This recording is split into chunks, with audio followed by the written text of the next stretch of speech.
Hello friends, welcome to my YouTube channel Hindi कथा कहानियाँ। और आज की हमारी कहानी है राधा कुटीर। अपने घर में बैठी हुई राधा सोच रही थी, समय कैसे बदल जाता है।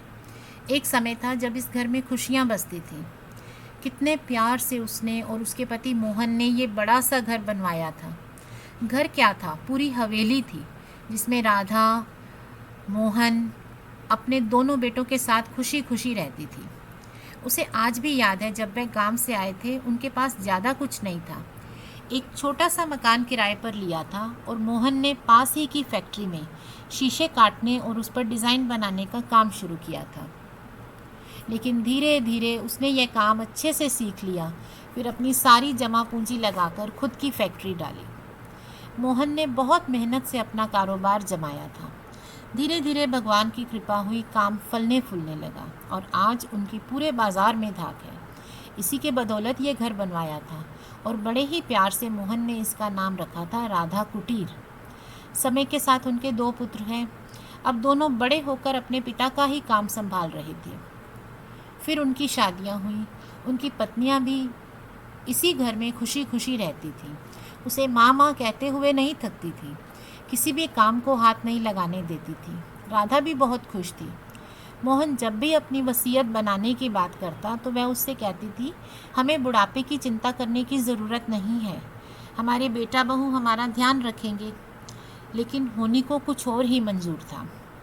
एक दिन काम से वापस आते हुए मोहन के स्कूटर को एक गाड़ी ने पीछे से ठोक दिया। मोहन को बहुत चोटें आईं। जब तक उसे अस्पताल लेकर जाते उसका काफ़ी खून बह गया था और रास्ते में ही उसकी मृत्यु हो गई। आज उसकी 13वीं के बाद सब रिश्तेदार अपने अपने घर लौट रहे थे। रात को राधा पानी पीने के लिए उठी तो अपने बेटे बहू की बातें उसके कानों में पड़ी। बेचारी अभी पति के शोक से उबरी भी नहीं थी कि किस्मत में एक धक्का और लिखा था। वह बेटे बहू जो उसका हमेशा ख्याल रखते थे, आज आपस में बंटवारा कर रहे थे कि 2 फैक्ट्री वह आपस में बांट लेंगे और इस मकान को बेचकर 2 नए फ्लैट खरीदेंगे। माँ का क्या है, वह 6-6 महीने उनके साथ रह लेंगी। राधा को यकीन नहीं आ रहा था कि इतनी जल्दी खून पानी बन जाएगा। वह चुपचाप आकर अपने बिस्तर पर लेट गई।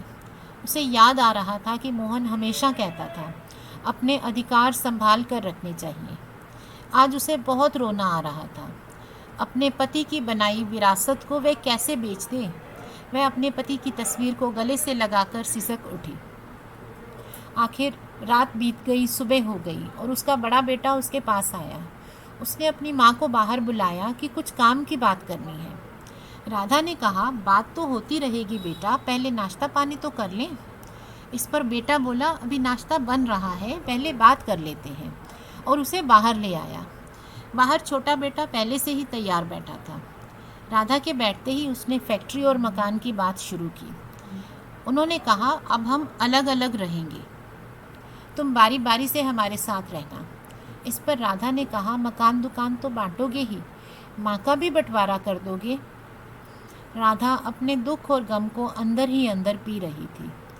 तभी मोहन के परम मित्र रूपचंद आ गए। वह बाहर खड़े खड़े सारी बात सुन चुके थे। अंदर आकर उन्होंने राधा को कुछ पेपर दिए। राधा ने पूछा, यह क्या है? इस पर रूपचंद ने कहा कि यह मोहन की वसीयत है। वसीयत का सुनकर दोनों बेटे चौंक गए। अब वसीयत पढ़नी शुरू की। मोहन ने अपनी वसीयत में अपनी सारी जायदाद, मकान, फैक्ट्री, धन दौलत अपनी पत्नी के नाम की थी। उसके अनुसार अगर बेटे फैक्ट्री में काम करना चाहते हैं तो उन्हें काम के बदले में 25,000 रुपये हर महीने तनख्वाह मिलेगी, पर मालिक राधा ही रहेगी। इस तरह मकान भी राधा के नाम था। अगर सब मिलकर प्यार से राधा के साथ रहेंगे तो ही ये मकान और फैक्ट्रीज बाद में बच्चों को मिलेंगी, और अगर कोई भी अलग रहना चाहता है तो वह खाली हाथ इस घर से जा सकता है। ये पढ़ते ही बच्चों की अकल ठिकाने आ गई, और जो अब तक अलग रहना चाहते थे कहने लगे, नहीं नहीं, हम माँ के साथ रहेंगे।